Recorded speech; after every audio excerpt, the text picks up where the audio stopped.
guys, and thank you for tuning in. I just wanted to give some answers to the questions of the comments that the post that I made the last couple days. The first one is, did you know that you can see, did you know that when the lenders do a soft pull, it will show up on your credit report? Now on here it says that the soft pull can't be seen by anyone but you.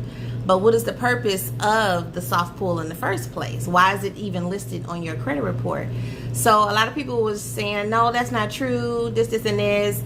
The post said, did you know that it shows up on your credit report? I didn't mention anything about it interrupting your credit score. I just said, did you know that it's on your credit report?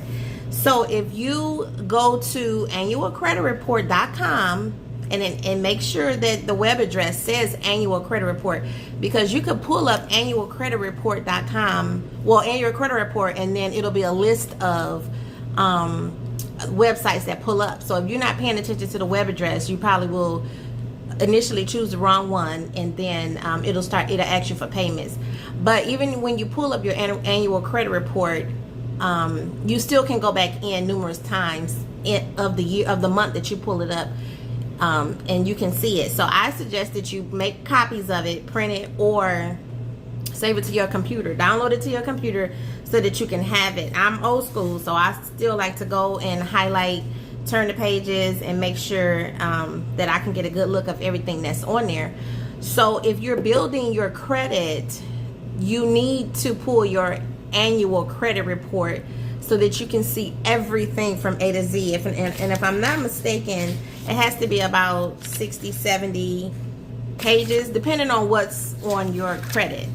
So you have your regular inquiries, which is a hard pull, and then you have what they have listed as promotional inquiries, which is commonly known as a soft pull. So you still want to know what's on your credit report. You don't want to be clueless. You don't want nobody to tell you what's on there. You don't want to hear it through the grapevine. Credit Karma is a good mode of going on to see what can likely be on your credit. But Credit Karma is a vendor, so they will also show up under the soft pull or the promotional inquiries, which they do, because we use it as for ways to go and see what our credit scores could look like, what's on there, but everything is not on there. If you go to myfaco.com, sometimes they don't post everything, so you want to, and even if you go somewhere and apply for something, you can ask the people, can you print off my credit report, and they should be able to give it to you. So I just wanted to clear that up. Sometimes when I do post stuff, I don't go into detail, it's just a post. So I did not say that it affects your credit score. I said, did you know that when lenders pull up your credit, the soft pulls also show up on your credit report? So if you cannot see every single thing all the way down to the very last page of your report, you're probably not on the right site to be able to see every single thing. So make note of that. It's either called a soft pull or a promotional pull, and every single last thing that you have applied for that is considered a soft pull is on your credit report. Okay, so the second thing that I posted was how to get business credit. And did you know that you can get a car and or property in your business name without having to use your personal credit? So like I said before, I want to say about 2 years ago, maybe it might have been like 2 years ago, I did an ebook for doing personal credit. So if you want to go on to my Linktree, that's Linktree/SheaMarie, you'll be able to see my ebook, and it'll show you how to boost your credit. I'm not a credit repair person, but I will show you how to boost your credit. So there are several companies out there that will tell you what to do to build business credit or to get a car or a business loan or property in your business name, but they won't tell you how to do it. And if they tell you how to do it, it's going to cost you a lot of money. So that's just the way, it's a business. That's just the way it is. So first things first, I do also have this on my Linktree. You can go into my gallery and pull it up, my store, and pull it up, and it'll give you like the step by step. So building a successful business, you first will need your business plan. And any company that you plan to build, you are required to have a business plan. Now, if you have the money that you need, then it's not necessary that you have a business plan. But if you want to get money to build your business from scratch, you will need a business plan to get money. You need a business license. You need to refer to your state regulations to see what's needed to get a business license. You will also need to name your company as a LLC, a corporation, a sole proprietor, partnership, estate, or trust. And if you go to irs.com and you don't know what none of that stuff is, you need to pull it up. And I'm going to give y'all a little synopsis of what each one is. Now, a lot of times you will commonly hear a lot of people saying that they have an LLC. And a LLC is pretty much your business representing itself and not you representing the business. And then if you have an LLC on your business, you can protect your personal assets against the business if anything happens to that. All right, so you got a LLC, and if you need to know what that is, you can look it up. Go to irs.com, make copies of it. And it just says here, a limited liability company is a structure allowed by state statute. An LLC is formed by filing articles of organizations with the individual state secretary of state. So depending on, if you're in a group and you hear certain people say, oh, I went to the secretary of state and I did this and I did that, that is probably what they need to do to file their LLC in their state. If you go to michigan.gov and pull up registering for your business, you could do that right online, and it automatically goes straight to our Secretary of State. So don't get confused with that when people, you know, sometime in a group people will force that on you. You got to go to the Secretary of State. But what they forget to mention is that I'm not in your state. I'm in Michigan. I don't have to go to the Secretary of State.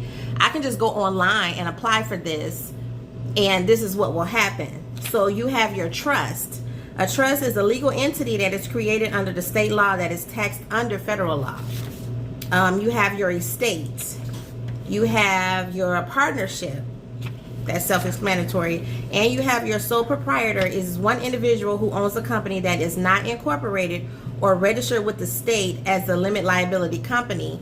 Now, if you don't know the verbiage of some of these things, you will get confused.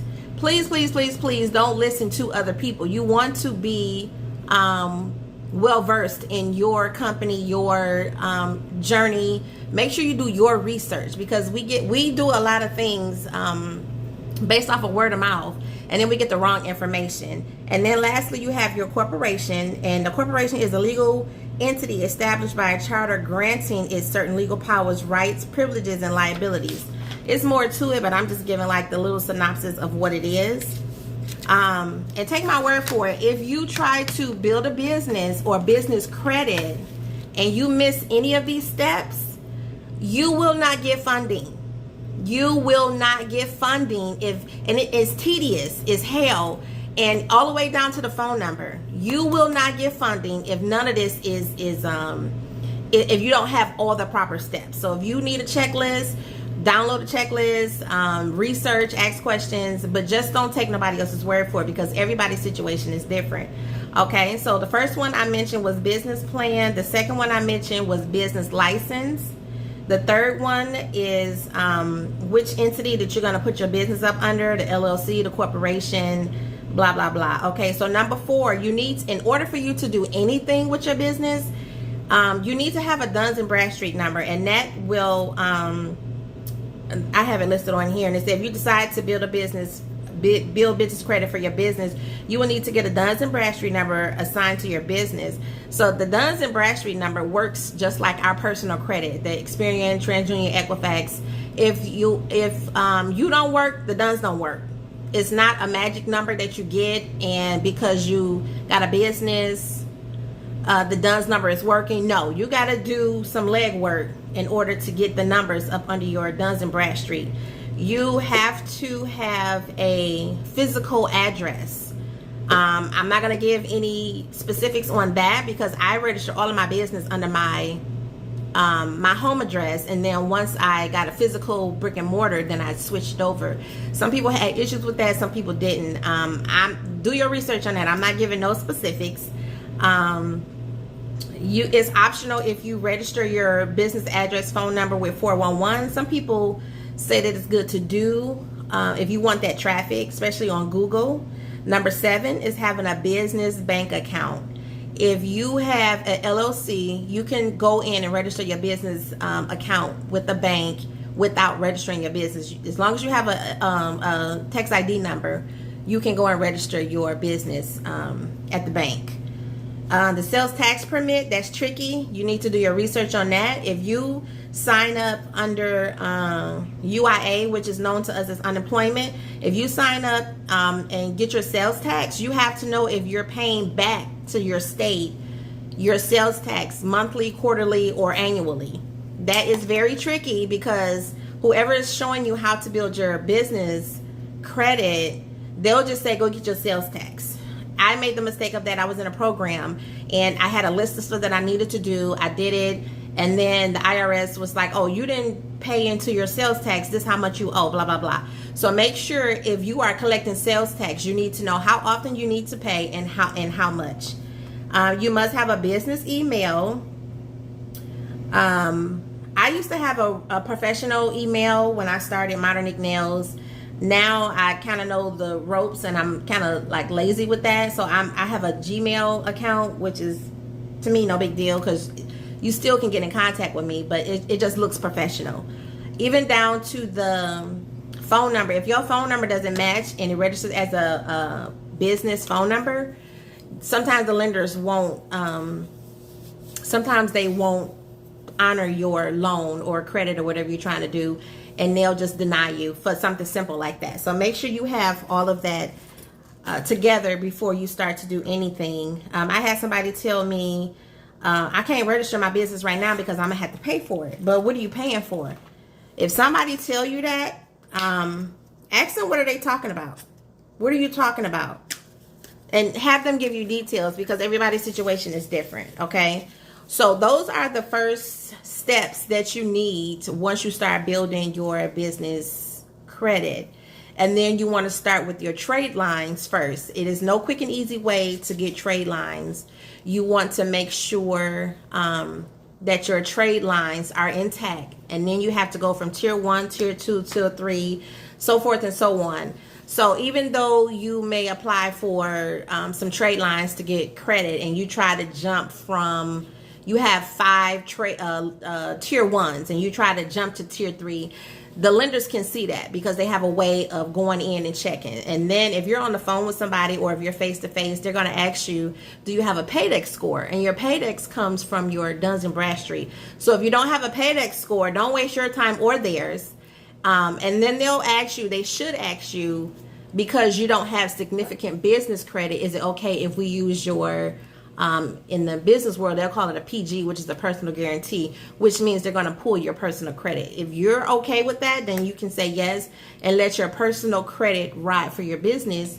But that's not always good because, say for instance, you want to buy a house and then you have this $100,000 loan attached to your personal credit for your business. 9 times out of 10, that lender for that mortgage is going to turn you down because what is this for? You know. And then if you don't have all of your paperwork together, you're not going to be able to explain why you have this big installment loan on your personal credit, which is meant for your business.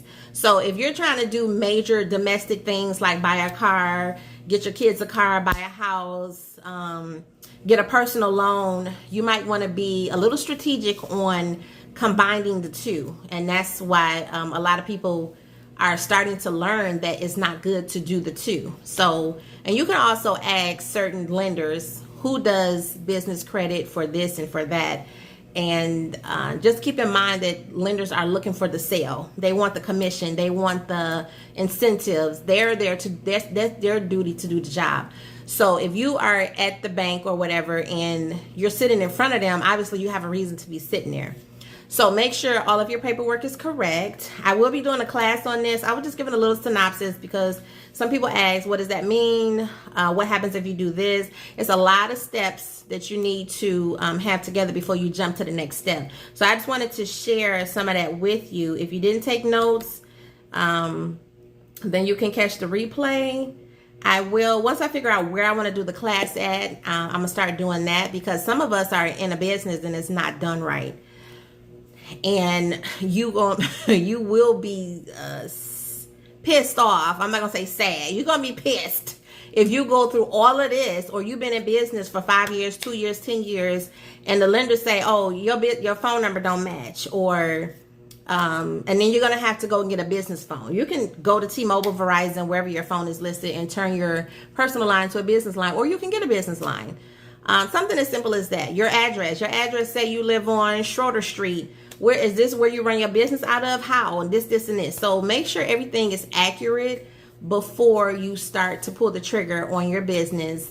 You can say, I've had this candy store open for 10 years. A lot of us was shit out of luck when this PPP popped up, because you've been in business for so long, but your paperwork ain't together. So hopefully this won't happen again, but in the event that you need to get some big time money, you need to make sure that your stuff is accurate.